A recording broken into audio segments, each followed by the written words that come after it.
श्री वल्लभाधीश की जय। श्री गुसाई जी परम दयाल की जय। श्याम सुंदर श्री अमने महाराणी की जय। હરિરાય મહાપ્રભુ કી જય। આપણે વેણુ ગીત વિશે રસપાન કરીએ છીએ। તેમાં આગળ 8મો શ્લોક આવે છે। ચ્યુત પ્રવાલ બહસ્તબકોત્પલાબ્જ માલાનો પૃક્ત પરિધાન વિચિત્ર વેશો મધ્યે વીરે ચતુરલમ પશુપાલ ગોઠ્યા રગે યથા નટવરો કવચ ગાયમાનો। આંબાની કુપોળો, મોરના પીછા, પુષ્પોના ગુચ્છ, શ્યામ અને અન્ય કમળો, રંગબેરંગી માળાઓ તથા પીળા તથા શ્યામ વસ્ત્રોથી જેઓનો વેશ અદ્ભુત લાગે છે એવા શ્રી કૃષ્ણ અને બળદેવજી કોઈ વાર ગોવાળાની સભા વચ્ચે ગાન કરતા હોય છે। ત્યારે રંગભૂમિ ઉપર ગાન કરતા બે નટવર ઉત્તમ નટો હોય તેવા અત્યંત શોભે છે।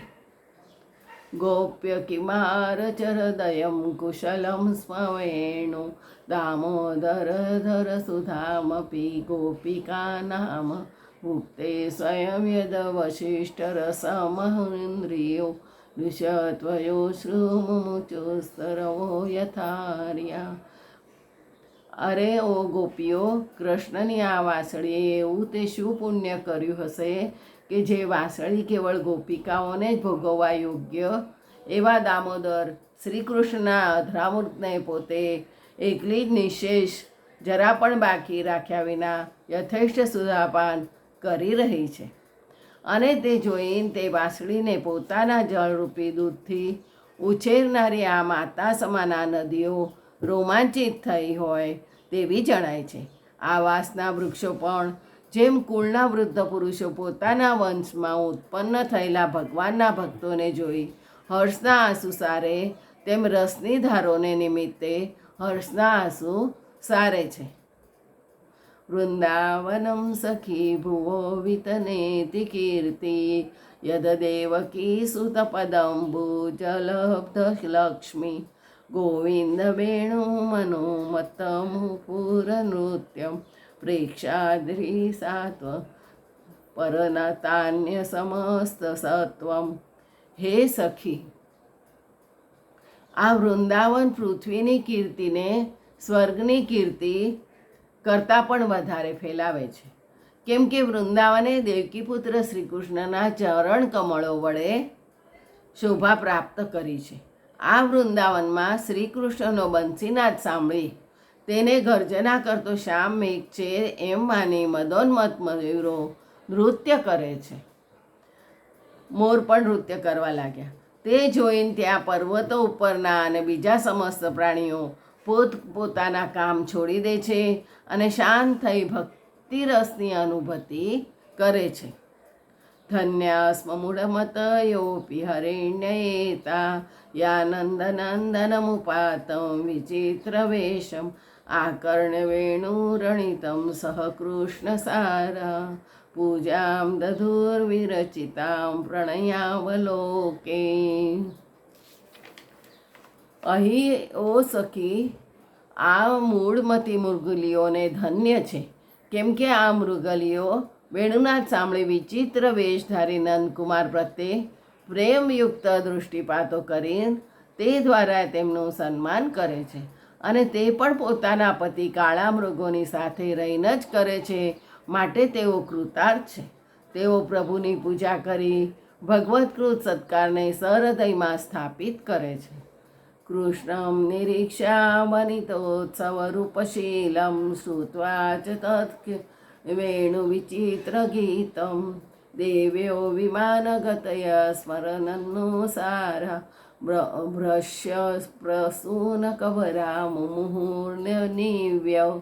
વનિતાના મનને આનંદ આપે એવા સુંદર વેશવાળા શ્રી કૃષ્ણને જોઈને અને એના વેણુનાદને સાંભળીને વિમાનમાં ફરનારી દેવીઓ કામ વ્યાકુળ થતાં એમનું બળ ક્ષીણ થયું।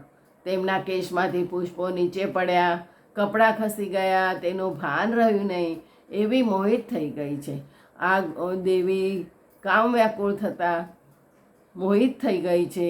વનિતાના મનને આનંદ આપે એવી રીતે આગળ ગાવશ્ય કૃષ્ણ મુખની નિર્ગત વેણુ ગીત પિયુષમત ભીત કર્ણપુટે પિબંત્યમ શાવાસ્તુ નસ્તપયમ કવલાસ્મતસ્તુ ગોવિંદમાત્માની દશાશ્રુકલા સ્પૃશંતે. આ ગાયો શ્રી કૃષ્ણના મુખથી નીકળેલા આ વેણુગીત રૂપી અમૃતને કદાચ અંદરથી ઢોળાઈ જાય એવી બીકે કાનરૂપી પડિયા ઊંચા કરી કરીને પી રહી છે. અને ધાવતા બાળકો અને વાછરડા પણ શ્રી કૃષ્ણનું વેણુગીત સાંભળી મુખમાંથી ઝરતા સ્તનના દૂધરૂપી કોળિયાઓને ગળેથી નીચે નહીં ઉતારતા એમને એમ રાખી સ્થિર થઈ ગયા છે. ગાય વાછરડા દ્રષ્ટિ સામે શ્રી કૃષ્ણને મનમાં સ્થાપીને એમને ભેટી રહ્યા છે. તેથી જ તેઓના નેત્રોમાં આનંદના અશ્રુબિંદુઓ આવી રહ્યા છે. ગાયો અને વાછરડાઓને એટલો આનંદ થયો છે. પ્રયોગતાવિહગા મુનયો વનેસ્મિન કૃષ્ણે ક્ષિતમ તદુદિતમ કલવેણુગીતમ આરુહ્ય યે દ્રુમભુજાન રુચિર પ્રવાલાન ધ્રુવંત્યમિલિતદશો વિગતાન્યભાન્ય. આ વૃંદાવનમાં જે પક્ષીઓ છે તેઓ ઘણું કરીને તો મુનિઓ હોવા જોઈએ, કેમ કે મુનિઓ શ્રી કૃષ્ણનું જે રીતે દર્શન થાય તે રીતે વેદોક્ત કર્મોના ફળોનો ત્યાગ કરી વેદરૂપી વૃક્ષોનો આશ્રય કરી તેમની સુંદર કુપોળો જેવા કર્મો સ્વીકારી સુખી રહે છે અને શ્રી કૃષ્ણના ચરિત્રો સાંભળ્યા કરે છે.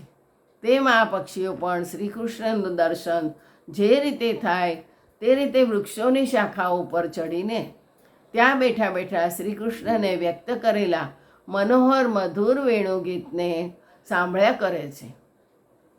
તે વખતે કોઈ પણ અન્ય સુખ માટે પોતાની દ્રષ્ટિઓને જરા પણ પટપટાવતા નથી અને બીજી હર કોઈ વાર્તાને ત્યજી દે છે. માટે જ તેઓ મુનિ હોવા જોઈએ એમ કહ્યું છે.